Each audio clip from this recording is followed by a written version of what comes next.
मैं जगजीत ठाकुर, प्रवक्ता Mirpur parliament Congress party, अपनी तरफ से जिला वासियों और प्रदेश वासियों को 75वें स्वतंत्रता दिवस की शुभकामनाएं देता हूं। गरुड़ डाकघर करनेर के स्वर्ग सिधार चुके बेलीराम का परिवार सुविधाओं को तरस रहा है, लेकिन आज़ाद हिंद फौज का सच्चा सिपाही रहने वाले स्वर्गीय बेलीराम के परिवार की जमकर अनदेखी हुई है। परिवार के सदस्यों के कई बार जिला प्रशासन से लेकर सरकार के नुमाइंदों से परिवार की हालत के बारे में गुहार लगाई है, लेकिन कुछ नहीं मिला है।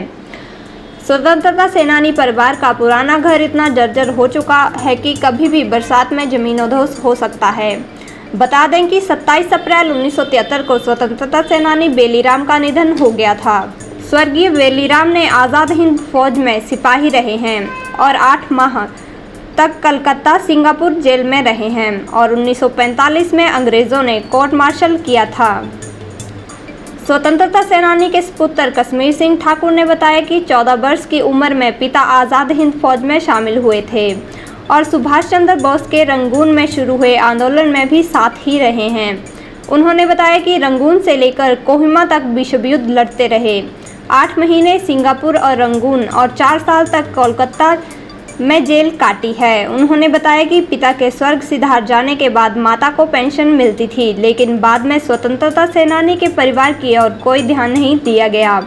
उन्होंने बताया कि आज पूरा घर जर्जर हो चुका है, तो स्वतंत्रता सेनानी की याद में बनाए गए गेट की हालत भी दयनीय बनी हुई है। कश्मीर सिंह ठाकुर ने बताया कि आज पूरा परिवार स्वतंत्रता सेनानी का मजाक उड़ाते हैं, क्योंकि सुविधाओं के नाम पर कुछ भी नहीं दिया गया है।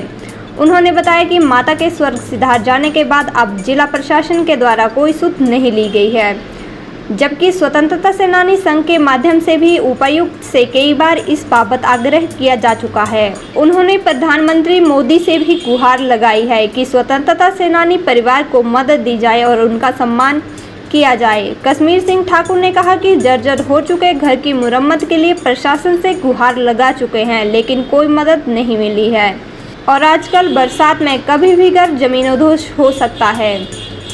कश्मीर सिंह ठाकुर ने बताया कि मुख्यमंत्री जयराम ठाकुर से भी मुलाकात की थी और स्वतंत्रता सेनानी की ओर से पत्र बनाकर भी दिया था, लेकिन आज कई वर्ष बीत जाने के बाद भी कोई जवाब नहीं आया है। उन्होंने सरकार से गुहार लगाई है कि स्वतंत्रता सेनानी के परिवारों की ओर जल्द ध्यान दिया जाए।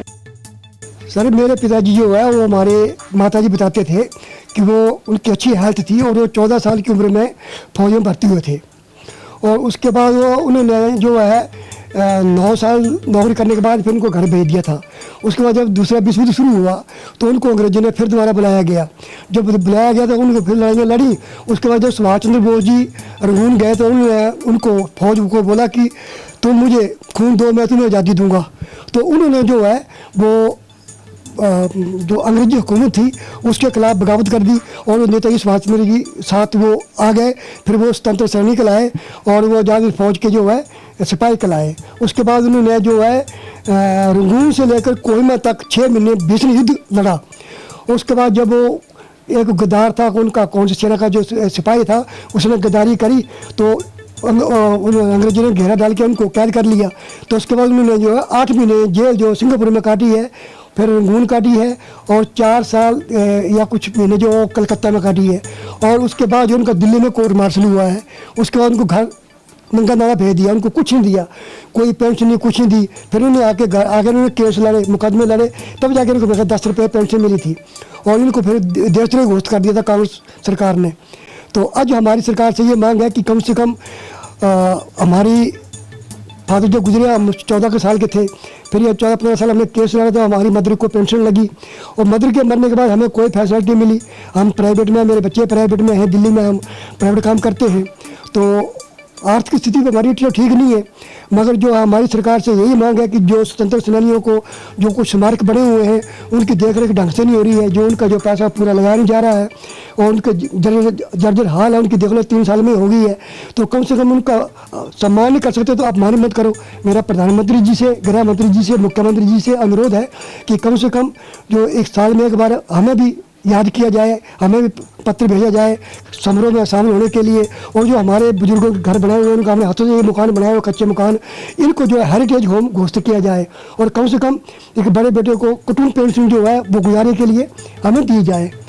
और वो कहावत तो आपने बोली है हर साल कि हर साल लगेंगे मेले शहीदों के मज़ारों पे, यही आखिरी निशान होगा, मगर से तो कुछ भी नहीं है।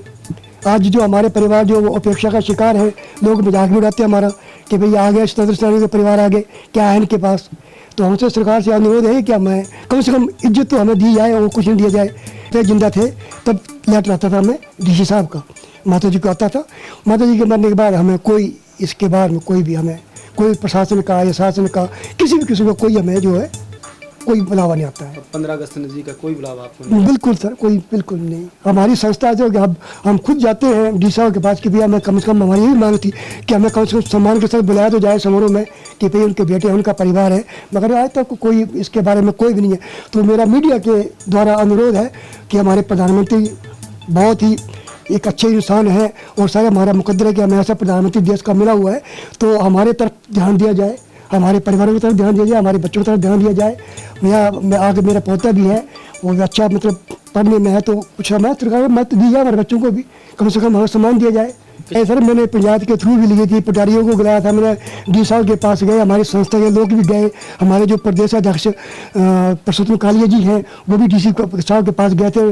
तो हमको मैत्री मिली, वो आपने घर का हमारे का हाल देख ही लिया है, वो कभी घर गिर सकता है, कम से कम इतनी मैत्री दी जाए, कम से कम ये जो टूटा हुआ घर है कुछ हिस्सा जो हमने रिपेयर कर सके।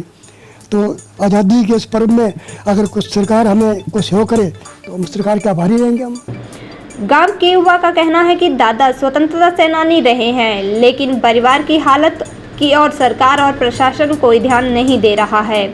इसलिए सरकार को चाहिए कि स्वतंत्रता सेनानी परिवार की सुध ली जाए।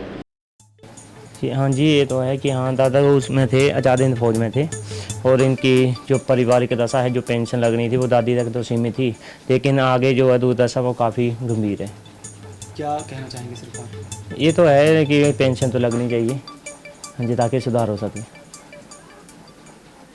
पुत्रवधू रेखा ने मांग करते हुए कहा कि घर की हालत बहुत ही दयनीय बनी हुई है। उन्होंने बताया कि कभी भी घर गिर सकता है, इसलिए सरकार घर की मरम्मत करवाने के लिए प्रावधान करे।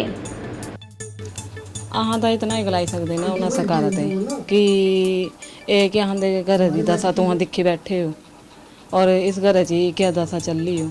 अहाँ दे बच्चे छोटे छोटे कल ये घर हटाई आ तो अहाँ कुतू रहेंगे फिर। इतनी ये है कि यहाँ जो जितना दिन रात है यहाँ जो बरसाती बड़ा डर लगता मतलब कि कल उठाई जाना है। मेरे बच्चे इतने छोटे वो भी डरते, कभी कोई बरखा होती तो हाँ जो डर लगता कभी कोई। तो इतना ये चाहते कि जितने छोड़ हो चुके हैं तो मतलब थोड़ा बहुत इतना हाँ जो ये है कि मकान सुविधा का इसको